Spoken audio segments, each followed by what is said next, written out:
শাহীন যুক্ত হয়েছে প্রতিবেশী জেলা থেকে আপনাদের সঙ্গে। রূপনগর থানায় একটি অনাকাঙ্ক্ষিত ঘটনায় একটি মহিলা নির্যাতিত হয়েছে, তার ব্যাপারে বিবরণটুকু তার মুখ থেকেই আমরা শুনবো।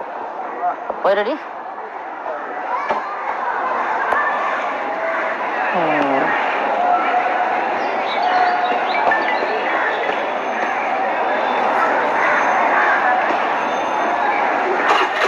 আপু বলেন তো কি হয়েছিল আপনার সঙ্গে? আমি আমার বাসায় ছিলাম। বাসা থেকে আমার স্থানের পাশের একটা মালিক ফোন দিছে, খালাপির কয়ে তোরে সবুজের পুলিশে ধরছে। সবুজটা কি? সবুজ হলো আমার ড্রাইভার, পুলিশে ধরছে। মানে আপনার গাড়ির ড্রাইভার? কি গাড়ি আপনার? আমার পিকআপ। আচ্ছা। আমি আসতে যতক্ষণ সময় লাগছে আসার পরে শান্ত, শেষ শান্ত, দারোগা তরিকুল, দারোগা মামুন, দারোগা আজিজ। আর পিকআপটা কোথায় ছিল আপনার? 11 নম্বর স্ট্যান্ড। 11 নম্বর স্ট্যান্ডটা? 11 নম্বর তো পল্লবী থানার আন্ডারে। তাহলে এখানে ওনারা কোন থানার ছিল? ওনারা রূপনগর থানা। আচ্ছা, রূপনগর থানা থেকে যে পল্লবী থানা থেকে গাড়ি নিয়ে আসছে। আচ্ছা, কি বিষয় নিয়ে আসছে বলেন তো? বলছে আমার ড্রাইভারের কাছে হিরুন পাইছে। কতটুকু? 27 পাতা। 27 পাতা? জি। আচ্ছা। হিরুন পাইছে, তুই হিরুন বিক্রি করাস, তুই লোকজনকে হিরুন বিক্রি করাস, তুই চল। আমি কোথায় যাবো? তুই আমাদের সাথে যাবি, মহিলা পুলিশ আনবো। আমি উল্টা পাল্টা কথা বললাম না, তোর সাথে কি কথা বলবো? তুই কি আমাদের ঘরের বউ? তোর সাথে কিসের কথা বলবো? এই কথা কে বললো? মামুন বললো। আচ্ছা। মামুন আর আজিজ। তুই কি আমাদের ঘরের বউ? তুই খুশিতে যাবি না মহিলা পুলিশ আনবো? আমি হ্যাঁ, আমি খুশিতে যাবো। এই কথা বলার পরে সিএনজি ডাক দে। সিএনজি ডাক দিল। তরিকুলুতে বললো কি সিএনজি লাগবো না, আমি রিক্সা দিয়ে নিয়ে যেতেছি। মানে রিক্সা দিয়ে নিয়ে যাচ্ছি, এই কথা কে বললো? তরিকুল বললো। আচ্ছা। রিক্সা দিয়ে নেওয়ার সময়, আমার 11 নম্বর স্ট্যান্ড থেকে রিক্সা দিয়ে নেওয়ার সময় সে আমার বিভিন্ন জায়গায় আমার শুনে কাজ করলো। সে আমার অঙ্গ ভঙ্গ দেখা বানিয়ে নিল কাজ করতে করতে সারা রাস্তায়। সেই এরকম কাজ করছে ঘরে বিভিন্ন জায়গা বলতে একটু খুলে বলেন তো, কোথায় কোথায়? আমার নারীর সবচেয়ে বড় সম্পদ, সেখানে সে হাত দিচ্ছে, বুকে হাত দিচ্ছে। আর সে আমার ডান্সের বুকটা প্রচন্ড ব্যথা বানিয়ে নিয়েছে। সেটা বাসায় আমি কারো বলতে। এটা কে দিছে? এই হাতগুলো একা ওরকম আমার একা রিক্সা দিয়ে নিয়ে গেল। উনি কি পোশাক পরা ছিল না সিভিলে ছিল? উনি সিভিলে ছিল। উনি মামুন আর একটা দারোগা সিভিলে ছিল, ওনার নাম জানি না। আজিজ খালি পোশাকে ছিল। আজিজ সাহেব ছিলেন পোশাকে? হ্যাঁ। ওনারা বলতেছে কি, আর ঘটনা হচ্ছে 12টা, 12:30, 1:15টার দিকে দুপুর। হ্যাঁ, দুপুর 1:15টার দিকে ওনারা এই কাহিনী। তখন কি রিক্সার হুট তোলা ছিল না নামানো ছিল? হুট উঠানো ছিল। মানে হুট উঠানো ছিল। এই অবস্থায় আপনাকে নিয়ে যাচ্ছিল? ওনারা নিয়ে গেছে। উনি একা আমাকে নিয়ে যাচ্ছে থানার ভিতরে। আমার বলো কি থানার ভিতরে চল। আমি কেন থানার ভিতরে যাবো? কারণ আপনি থানার ভিতরে চল। আমি থানার ভিতরে যাবো না। এক কথা দুই কথা। উনি যখন থানার আসে, একটা গলি আছে, ওই গলিতে মানে নিয়ে আমার পুরো শরীর চেক করলো। চেক করার পরে আমার কাছে চেক করছে কি? এটা তরিকুল পুরো শরীর কি? মানে ওই শরীর আমার চেক করছে। তরিকুল কি মানে পুরুষ? হ্যাঁ, পুরুষ। একজন দারোগা। একজন পুরুষ কি আপনাকে চেক করতে পারে? পুরো শরীর চেক করে আমার কাছে 38,35 টাকা পাইছে। ওই টাকাটা উনি পকেটে নিছে। ওটা মামুন আজিজ জানে কিনা আমি জানি না, কিন্তু উনি আমার পকেট থেকে, উনি আমার বাম সাইডের বুকের ভিতরে ছিল, উনি ওই টাকাটা নিয়ে গেছে। নিয়ে বলে এই কথা কেউ কাছে বলিস না। আর উনি যতবার আমি ওনার সাথে যতবার আমি কথা বলছি, উনি বলছে আমি বাসায় খাইতে যাই, তুই আমার লোক থানায় সরাসরি আয়। এই পর্যন্ত থানা আমার ওই দিন 4বার ফোন দিয়ে নিছে। উনি সরাসরি 2বার ফোন দিছে। আর সোর্সের মাধ্যমে, সোর্স মনার মাধ্যমে সজীব, জাহাঙ্গীর আর ওই যে সোর্স রাসেল, ওটা পার্সোনাল লোক। রাসেল হলো পার্সোনাল লোক। সজীব আমাদের রাসেলের কাছে নিয়ে গেলো, আবাসিক নেট রাসেল। ওর কাছে নিয়ে ওর নাম্বারটা আবার দিতে সোর্সে দিছে। নাম ওই আমার মামলা ইয়ার ভিতরে লেখা আছে, ওইখানে হৃদয় থেকে নাম্বার তাহলে আমি ফোন দিচ্ছি। আমি রাসেলের সাথে আবাসিক মোড়ে গিয়ে কথা বললাম। রাসেল মামুন দারোগার ফোন দিল। আসসালামু আলাইকুম বস, গুড মর্নিং। আপনি কোথায়? আপনি কি থানা না বাসায়? তো আমি থানায়। রাসেল আমাকে নিয়ে থানা আসলো, সজীবের রিক্সা অটো দিয়া। কিন্তু আমার গাড়ি থেকে মাল পাইছে কিনা আমি জানি না, আমি দেখি না। আমি এখনো বলবো আমি দেখি না। আমার ড্রাইভার এই ধরনের লোক না, একটা নিরীহ লোক। ছেলেটা একবারে নিরীহ। টিপের নাম দেয়া শান্ত সোসে আমার গাড়ির থেকে জোর করে, অনেক জোর করে চাবিটা নিয়ে গাড়ির ভিতরে আগে মাল রেখে। আচ্ছা, আমরা ধরে নিচ্ছি সে আপনার গাড়ি থেকে মালটা পেলো, কিন্তু মালটা যদি আপনার গাড়ি থেকে পেয়ে থাকে তাহলে ড্রাইভারকে পেয়েছে। সে আপনাকে থানায় নিয়ে আসার কারণটা কি? এবং মহিলা পুলিশ ছাড়া সে আমাদের সেটা এটা তো বললোই। তারপর একটা হাইস্পিড 12 সিটের একটা গাড়ি আনলো মামুন আজিজে তরিকুলে। ওরা আনার সাথে সাথে, গাড়িতে আনার সাথে সাথে আমাদের গাড়ির ভিতরে উঠে পুরা শরীরটা আজিজে তরিকুলে পাশে বওয়া পুরো শরীরটা আমার আবার চেক করলো, বিভিন্ন মানে এই পুলিশ অফিসাররাই আপনার শরীর চেক করতেছে? শরীরটা চেক করলো, করার পরে 10-15 মিনিট পরে আবার মহিলা পুলিশ আনলো। মহিলা পুলিশ আমার কিচ্ছু বলে না, ভালো বলে না, মন্দ বলে না, না বললে আমার গাড়ি থেকে নামিয়ে দিয়ে তুই যা, তরিকুল বললো তুই যা। আমার আবাসী মিল বেটের মোড়ের সামনে নিয়ে নামিয়ে দিল তরিকুল সজীব ফরমা। আচ্ছা, মাগরিবের পরে তুই আসিস, তোর সাথে এখন আমি কথা বলবো। আমার নামে একটা অভিযোগও নাই, পল্লবী থানা আপনারা যাচাই করতে পারেন, একটা অভিযোগও নাই। আমি দীর্ঘ 20 বছর আমি পুলিশের সাথে চলাফেরা করছি, এখন আমার ছেলেরা হাফিজি পড়ায়, আমি ভালোই হয়ে গেছি। সে আমার ভালো হওয়া মানে ভালো হয়ে গেছেন বলতে আপনি কি করতেন অতীতে? সোর্সের কাজ করতাম। সোর্সের কাজ করতেন? আমি সোর্সের কাজ করছি। কোন থানায় করতেন? আমি পল্লবী থানায় করছি। আচ্ছা আচ্ছা। কিন্তু আমার বিরুদ্ধে একটা অভিযোগও নাই। রূপনগর থানার কি কেউ আপনাকে কখনো প্রস্তাব দিছে তাদের সাথে কোনো কাজ করতে? তরিকুল দারোগা, প্রত্যেকটা দারোগা আমার তরিকুল দারোগা বলে তোর সাথে কিসের কথা বলবো, তোর সাথে কিসের পীড়িত করবো, তুই কি আমাদেরকে কখনো কোনো কাজ দিছ?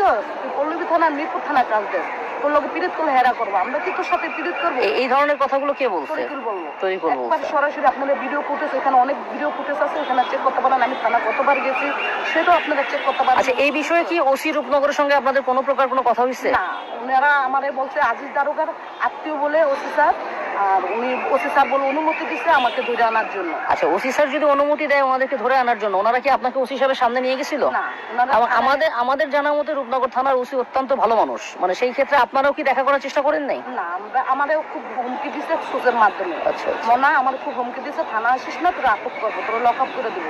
আপনি যে একটা কথা তুললেন মাঝখানে যে তারা আপনার কাছে টাকা চাইছিল, মানে কত টাকা? তরিকুল দারোগার মামুন দারোগা সরাসরি চাইছে 4 লাখ টাকা গাড়ির জন্য, 1 লাখ টাকা ওই ছেলের জন্য। ও, তাহলে মানে 4 লাখ টাকা গাড়ির জন্য, 1 লাখ টাকা ছেলের জন্য দিলে তারা মামলা দিবে না? আমি বলছি আমার কোনো সমর্থ নাই। আচ্ছা, তোর টাকা, মামুন দারোগা বলে তোর টাকা আছে না আছে তুই ভালো করে জানোস।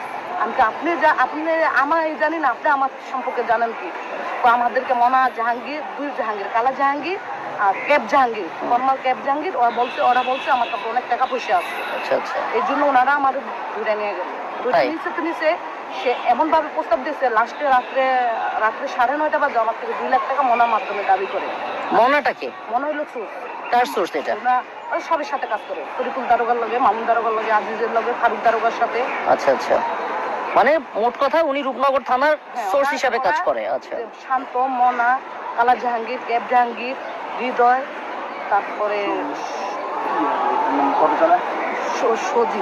সজীব, নেট রাসেল, মানে বর্তমানে রূপনগর থানা আব্দুল্লাহ,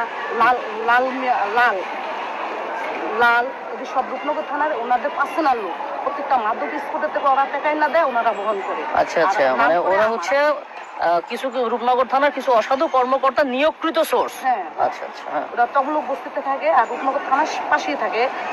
আর মানে এখন আপনার চাওয়াটা কি? আপনি এখন কি চাচ্ছেন? আমি প্রধানমন্ত্রীর কাছে, দেশের প্রত্যেকটা নারীর কাছে একটাই চাওয়া, সে কোনোদিন কোনো পুরুষ মানুষ একটা মহিলারে যদি আমি অপরাধ করি, সে আমার শাস্তি দিত, সে আমাদের চালান করে দিত, আমার দুঃখ নেই। সে আমার গায়ে এভাবে টাচ করছে, আজকে আমি বুকের ব্যথা এখনো লড়তে পারি না। সে একজন ঘরের ওয়াইফকেও একজন স্বামী এভাবে অত্যাচার করে না, সে আমাদের মানে যেভাবে অটোরিক্সার অত্যাচার করছে। আমি দেশের প্রধানমন্ত্রীর কাছে একটা বিচার, এই পুলিশ অফিসারদেরকে ন্যায্য বিচার করো, আমার কাছে আর কোনো কিছু বলার নাই। আচ্ছা, এই বিষয়ে কি আপনি মানে প্রশাসনিক কোনো দপ্তরে কোনো লিখিত অভিযোগ কিংবা কোনো ডিসি অফিসে অভিযোগ করছি, পুলিশ কমিশনার কাছে অভিযোগ করছি, ওনারা এখনো কোনো এ বিষয়ে কোনো নেয় না, অ্যাকশন নেয় না। আমি দেশের একটাই আমার চাওয়া, দেশের প্রধানমন্ত্রীর কাছে একজন নারী হইয়া নারীর সম্মান বাঁচায়। আপনি ডিসি অফিসে, উপকমিশনার অফিসে অভিযোগ করলেন, তো তার আগে কি আপনি একটু ওসি রূপনগরের সঙ্গে কথা বলা? আমার তো খুঁজতেছে, আমাদের ধরে নিয়ে যাবে। ওনারা আপনাকে খুঁজতেছে, আপনাকে ধরে নিয়ে যাবে? ওনাদের কথা রেকর্ড করছে, এই জন্য ওনারা আমাদের ধরে নিয়ে যাবে। আচ্ছা আচ্ছা। সজীব ফর্মা আর মনা ফর্মা বলছে তুমি রেকর্ড করছিস না, তোর যে কোনো মুহূর্তে ফারুক দারোগা আর তরিকুল দারোগা, আজিজ দারোগা ওরা তো ধরে নিবই। আজিজ সাহেবের ব্যাপারে যতটুকু জানি উনি একটা সাদাসিধা দারোগা, উনিও কি আপনার সাথে এই ধরনের আচরণ করছে? আমার শরীরে টাচ গাড়ির ভিতরে উনি করছে, মানে গাড়ির ভিতরে উনি আপনাকে টাচ করছে? মানে শরীরের কোথায় কোথায় টাচ করছে একটু বলবেন কি? চেক করছে উনি। হ্যাঁ, উনি আমার পুরো শরীরটা চেক করছে। আচ্ছা আচ্ছা। আর তরিকুল সাহেব প্রথমে রিকশায় টাচ করছে? আমার রিকশায় কোথায় কোথায় টাচ করছে আপনার? রিকশার মধ্যে কোথায় কোথায় টাচ করছে? আমার পুরো মানে আমার পাও বাদ দিয়া এমন কোনো জায়গা নাই উনি হাত না দিচ্ছে। আচ্ছা, আপনি বললেন যে আপনার বুক ব্যথা, তার মানে কি উনি আপনার মানে ব্যক্তিগত অংশগুলোতেও সে স্পর্শ করছে, স্পর্শকাতর স্থানগুলোতেও? জি জি। ও, তো আমার এই ডাইন সাইডে বুক এখন আমি লড়াইতে পারি না। আচ্ছা, আচ্ছা, একজন স্বামী ও স্ত্রী এভাবে নির্যাতন করে না। আচ্ছা। সে আমার যেভাবে গাড়ি রিক্সার ভিতরে নির্যাতন করছে, আমি দেশের সবের কাছে এই ন্যায্য বিচারটা চাই। আমি একজন নারী, আমার স্বামী নাই, আমার দুটো ছেলে, একটা ছেলের আমি হাফিজি পড়াই, এই জন্য আমি সোর্সের কাজ ছেড়ে দিচ্ছি। এটা কি আমার অপরাধ? আপনি একটা সময় সোর্সগিরি করতেন, কত বছর আগে করতেন সেটা?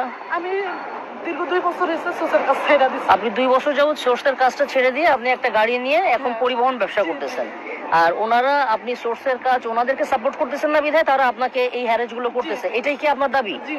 আচ্ছা, আচ্ছা। আপনার ছেলে কি করে? আমার ছেলে ছোটরা কোরআন শিরজিল করে, এই প্রথম রোজা দিন কোরআন শিরজিল হয়েছে, আর বড় ছেলেরা এসএসসি পরীক্ষা দিচ্ছে। আচ্ছা, আচ্ছা। মানে এখন আপনি ওনাদের পদক্ষেপ হিসাবে, ওনাদের আইনি পদক্ষেপ হিসাবে, ওনাদের শাস্তি হিসাবে আপনি কি চাচ্ছেন? মানে ঊর্ধ্বতন কর্মকর্তাদের কাছে কি চাচ্ছেন? আমি চাইতেছি আমার ন্যায্য বিচার, আমার গাড়িরা ফিরে দিব, আমার ন্যায্য, আমার যে টাকা নিছে ওই টাকাটা ফিরে দিব, আর আমার ন্যায্য বিচার চাই। কোনো নারী কত টাকা নিছিল জানো? আমার কাছে 38,035 টাকা নিছে। এটা কে নিছিল? তরিকুল দারোগা একা নিছে। একা নিছে? আচ্ছা, ঠিক আছে। মানে আর যারা ছিল তারা কোনো টাকা? না, আমার কাছে তরিকুল দারোগা বলছে ওদেরকে বলিস না, ওনাদেরকে বলতে না করছে। আচ্ছা, আপনার কি হয় উনি? আমার খালা হয়। আচ্ছা, আচ্ছা। আপনি এই বিষয়ে কতটুকু অবগত আছেন? অবগত আমি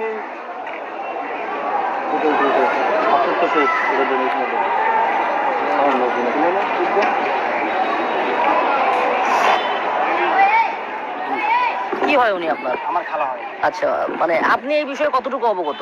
আমি অবগত বলতে আমি যখন আমার দোকানটা তার পিক আপ স্ট্যান্ড থেকে মনে করেন 15 ফিট দূরে, তো আমিও আমার কাস্টমার বলতেছে ওখানে ঝামেলা হয়েছে। কি ঝামেলা হয়েছে? ওই দেখলাম যে ওই ছেলের সাথে, ওই সবুজ যে ড্রাইভার, ওই ছেলের সাথে খুব পারাবাড়ি করতেছে বলতে কি হয়েছে, হিরোইন পাইছে। তো ওই অবস্থা আমি দেখিনি হিরোইন পাইছে কিনা না পাইছে, রাগি মানে আমি গেছি একটু দেরি কিনা। তো ওই কি করলো, অনেকখানি নিয়ে যাওয়ার পরে আবার তারা ব্যাগে আসলো, ব্যাগে আইসা চাবি দিয়া তার গাড়িটা সহকারে নিয়ে গেল। এতটুকু আমি দেখছি। আচ্ছা, আচ্ছা। আচ্ছা, ঠিক আছে। এখন মানে আপনার এই গাড়িটা নিচে কবে? 24 তারিখ। 24 তারিখে দুপুর 12:38 নিছে। আচ্ছা, এখন 48 নিছে। সর্বোপরি আপনার চাওয়াটা কি? যে আমার ড্রাইভার যদি অপরাধ করে তদন্তপূর্বক তার শাস্তি হোক, জি। কিন্তু সে আমাকে কেন শ্লীলতাহানি করলো, জি। বিষয় এটা আপনার, জি, জি। এবং আপনি এই শ্লীলতাহানির বিচার চাচ্ছেন। জি, আমার আমার আমার গাড়িটাতে আমি যে কোনো ইয়াতে আমার গাড়িটা ফিরে চাই। আমার এই সম্পদ, আমার দুটো ছেলে আছে, ছেলে দুটারে মানুষ করতেছি। আমি দেশের প্রধানমন্ত্রীর কাছে ন্যায্য বিচার চাই, আমার গাড়িটা যে কোনো মূল্যে ফিরে দেয়। আমার একটু সম্পদ, আমার গাড়ি থানার সামনে আছে, আমার গাড়ির যদি কোনো ক্ষতিপূরণ হয়, যদি আমার গাড়ি কোনো কিছু হয়, আমি আত্মহত্যা করবো। এর জন্য দেশের সরকার দায়ী থাকবে, পুলিশ প্রশাসন দায়ী থাকবে। আমার এই সম্পদ ছাড়া আপনারা যাচাই করে দেখতে পারেন আমার কোনো 10 টাকা কোনো এমআইট আছে কিনা, কোনো টাকা পয়সা আছে কিনা। যদি থাকে আপনারা আইনের মাধ্যমে নিয়ে যান। আমার কোনো দাবি আপনার নামে কোনো মামলা, কোনো অভিযোগ? না ম্যাডাম, আমার কোনো অভিযোগও নাই। পল্লবী থানা একটা অভিযোগও নাই। পল্লবী, রূপনগর, মিরপুরে কোনো জায়গায় কোনো অভিযোগ নাই, কোনো প্রশাসন বলতে পারবে না। আমি মানে আপনার চাওয়া কি শুধু এখন আপনার গাড়িটাই, নাকি আপনার শরীরে যে বিভিন্ন স্পর্শকাতর জায়গায় স্পর্শ করছে? আমার গাড়িটা ফিরে পাই, আর যে দারোগা আমার শরীরে কাজ করছে, আমার শরীরটা একজন পুরুষ মানুষ হইয়া চেক করছে, তাদের ন্যায্য বিচার চাই। এবং আপনি যে বললেন যে স্পর্শকাতর জায়গাগুলো, যেটা মোট কথা শ্লীলতাহানির মধ্যে পড়ে, সেই টাইপের স্পর্শগুলো আপনাকে করছে? জি। আচ্ছা, ঠিক আছে, ধন্যবাদ।